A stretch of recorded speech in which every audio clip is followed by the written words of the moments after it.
This is my 75th video on my work with OO gauge. See part 1 of this series for my reasons for getting into OO gauge when I already had a lot invested in working in N gauge and I didn't really have space available for a large, fully operational OO gauge layout. Also see my lengthy series on my N gauge railway modelling for smaller and more complex scenery and smaller scale trains running.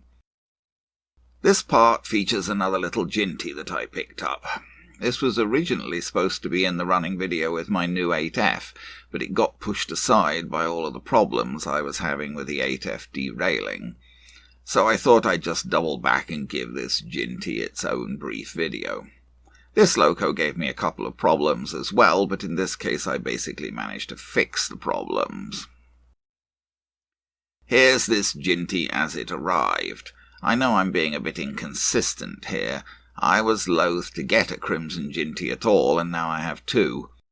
I was rather dubious as to whether the LMS would have actually run such a small 3F classified tank engine in crimson livery. But perhaps they did, especially in the 1920s. Certainly, although they were classified 3F, meaning freight, Jintys were used as well for pulling local passenger services. I picked this one up from Rails of Sheffield, and it appeared to be in better shape cosmetically than my first Crimson Jinty, which was a bit chipped and missing parts. Whilst we're looking at the box, it's perhaps worth mentioning that the picture on the box is considerably more detailed than the model itself. Here's the model, missing a lot of the brakework and pipework shown in the box art.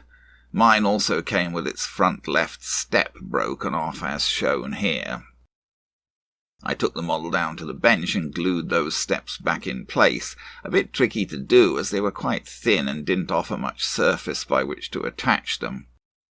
I think I managed to get them on fairly neatly using CA glue, but I'll have to be careful how I handle the model to avoid breaking them off again. They were originally cast as part of the body, not as a separate part, so they could only be glued in place by the thin edge of the top step itself.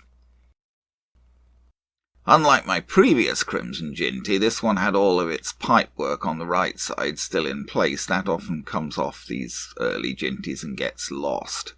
And the couplings of this model were also intact. Unfortunately, when I got this Jinty onto the tracks, it didn't run at all well. Isn't that just the way? If an old model looks good, it may not run at all well, and one that runs well will often have cosmetic problems.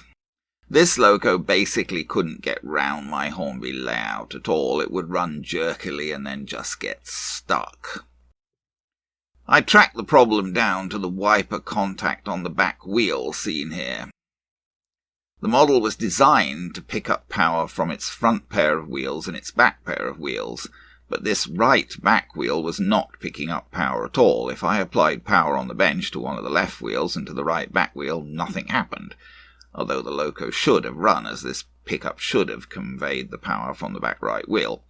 If I applied power directly to the pickup itself, the motor did run, so the pickup just wasn't getting power from the wheel. I initially tried cleaning the wheel with a bronze brush, but that didn't work. It still didn't pass power. I was able to get the power to pass finally by giving the inside rim of that wheel a good hard scraping with the steel edge of a pair of tweezers. That removed whatever had formed on the wheel and allowed it to once more connect with the wiper pickup. A loco with two wheels picking up is not just twice as effective as a loco with one wheel picking up. It's something like 20 times as effective or better. If only one wheel is picking up, the slightest bit of dirt or irregularity on the track or dead spot on a set of points will interrupt the power to the motor.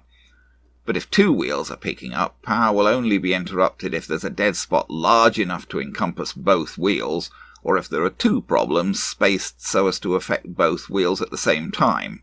And the probability of this is way smaller than the probability of small individual dead spots.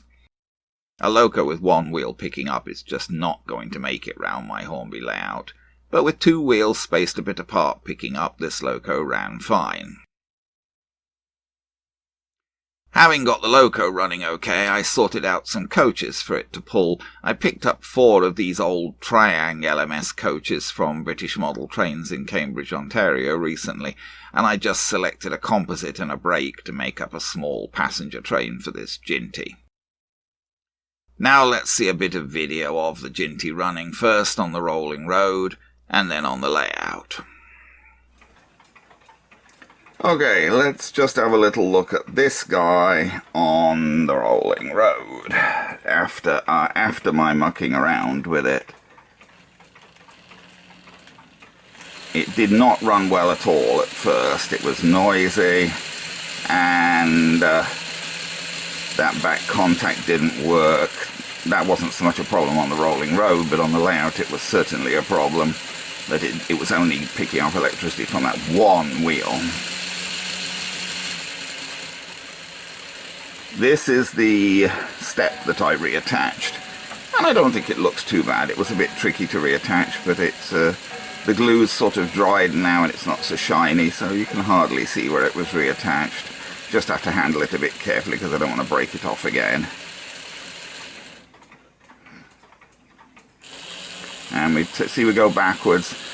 He doesn't have a problem shifting from going forwards to going backwards, which the black one did. The black one is now back with Nigel, and we'll see that when it comes back again. But there you go, and we'll just shift him forwards one more time. Famous last words. Yes, he's not complaining. That's a good sign when it shifts from going forwards to going backwards without any complaint. That's a good sign.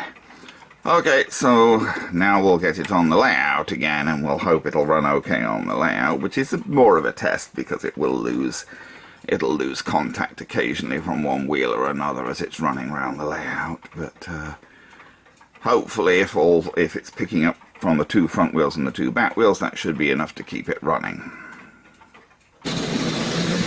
Well, it's one thing you can say about model railways: if it's not one problem, it's another.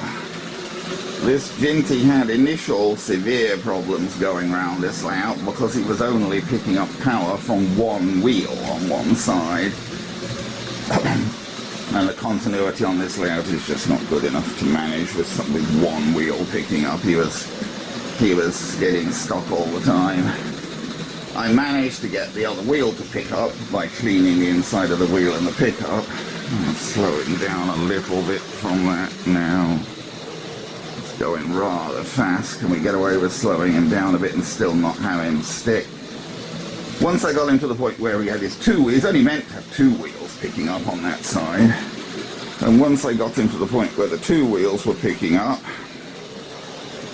he would run around the layout okay, but there was a bit of ballast that had got in the wrong place there in the station that was causing him a problem. Okay, well, oops, where is he? So he's now going round without getting stuck. Let's see if we can start this freight train again. Let's have the passenger train run one more time, and we'll just run again until one or other of them fails, which sadly it will. I'm pretty sure.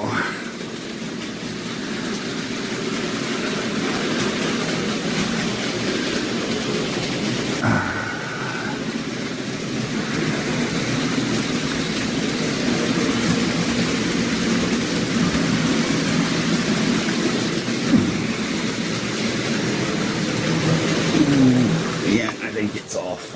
Oh, maybe not, maybe not, maybe not, maybe not. It's hard to tell.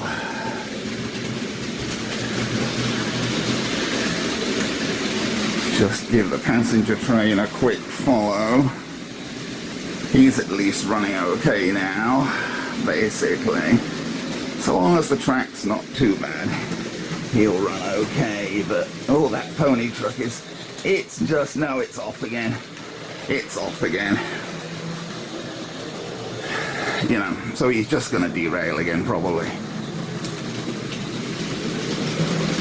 Oh, famous last words, he slipped through, but the pony truck was not properly on the track there. He was very lucky to get through those points.